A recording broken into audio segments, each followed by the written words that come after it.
గోమూత్రికా బంధం. ఆవు నడుస్తూ మూత్రానికి వెళ్తున్నప్పుడు కింద పడ్డ ఆ మూత్రం ఒక జిగ్జాగ్ ప్యాటర్న్ లో ఉంటుంది. ఆ ప్యాటర్న్ లో రాసిన పోయిటరీ అనమాట. చిత్రకావ్యం, పిక్చర్ పోయిటరీలో ఇది one of the famous styles.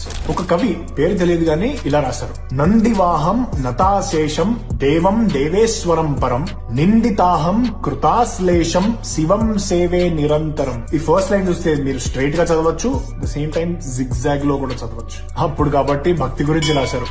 ఇప్పుడైతే ఎక్కడ చూసినా పగలు ప్రతీకారాలేగా. ఈ ఇన్స్పిరేషన్ తోనే మీ అభినవ కవి ప్రతీకారం గురించి గోమూత్రికా బంధంలో రాయడం జరిగింది. Check this out. ప్రతీకారం వృధా భారం సదా మౌనం సమాధానం ప్రతి తీరం వ్యథాహారం కదా ధ్యానం క్షమా వైనం.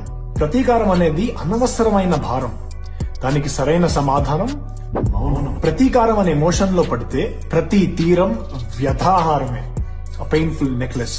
అందుకే క్షమా వైనం, క్షమించడం అనే పద్ధతి ధ్యానంతో సమానం. If you observe, every alternate letter from the first line is same as every alternate letter from the second line. That's Gomutrika Bandham for you guys. That being said, revenge is an extremely chaotic emotion to live with. Let's all practice forgiveness and learn to live in peace and harmony. Cheers.